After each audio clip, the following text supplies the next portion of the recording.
Have you ever wondered what kind of jobs people had before modern technology took over?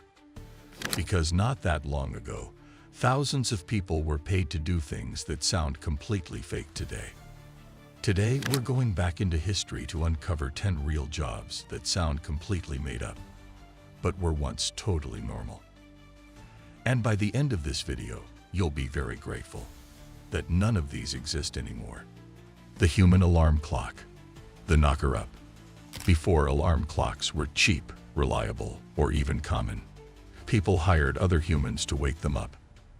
They were called knocker-uppers. Their job was simple. Make sure you didn't oversleep or lose your job. Every morning before sunrise, these workers walked through industrial neighborhoods carrying long bamboo sticks or pea shooters. They'd tap bedroom windows. If that didn't work, they'd fire dried peas at the glass until you moved. No movement. They stayed. Because if you didn't wake up, it meant factory fines, docked pay, or being fired. Some knocker-uppers memorized hundreds of windows, exact wake-up times, and family schedules, all without notebooks. And the question everyone asks, who woke up the knocker-upper? Most were night watchmen finishing shifts. Others were just people who never slept well and monetized it. This job survived into the 1950s until cheap alarm clocks finally replaced human wake-up calls. The job that stood in front of flying bowling balls, pin setters. Today, bowling is calm, automated, safe. That was not always the case. Before machines, bowling alleys hired teenagers as pin setters. Their job: stand at the end of the lane, wait for the ball, dodge it, reset the pins, run back out before the next ball came flying at their head. These kids worked on narrow platforms, breathing dust and oil fumes, listening for the thunder of a 16-pound ball smashing into wood behind them. One wrong step, one missed move, and you didn't just lose money, you lost teeth. They were paid per game, which meant speed mattered more than safety. Some bowlers tipped pin setters for fast resets. Others didn't care at all. By the early 1960s, automation arrived, and parents everywhere breathed a sigh of relief. Because bowling shouldn't involve risking your life for pocket change. The men made of coal delivery workers.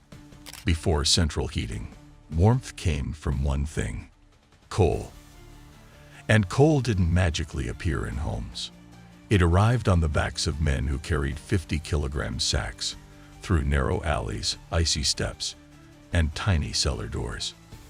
Day after day, winter after winter, coal men developed massive shoulders, permanent blackened skin, and something called coal tattoos when dust embedded into open cuts forever. A single workday meant moving tons of coal by hand. No gloves, no masks, no mercy. But as gas and electric heating spread and pollution laws tightened, coal deliveries vanished. So did one of the most physically brutal jobs ordinary people ever depended on. The women who connected an entire country, switchboard operators. When you picked up a phone decades ago, you didn't dial. A woman answered. Number, please. Behind massive switchboards, thousands of operators manually connected every single call. They memorized hundreds of numbers, moved cables at lightning speed, and kept perfect manners, no matter who was yelling. They also heard everything. Affairs, business deals, family secrets. Which is why silence wasn't just expected, it was enforced. Operators had strict rules. Single women only. Resign if married. Speak properly. Sit perfectly. Reach the entire board with their arms. As automated systems took over, these human networks disappeared. But for decades, they were the internet. The women who ran toilets like fortresses. Toilet attendants. Public toilets used to be serious business. And guarding them were toilet attendants, often older women with zero patience and full authority. You paid a penny to enter, hence the phrase, spend a penny. Inside, these women controlled cleanliness, behavior, supplies, and sometimes the entire atmosphere. Many sold soap, towels, perfume, sweets, even cigarettes, turning toilets into tiny businesses. You didn't argue with them. You didn't rush them.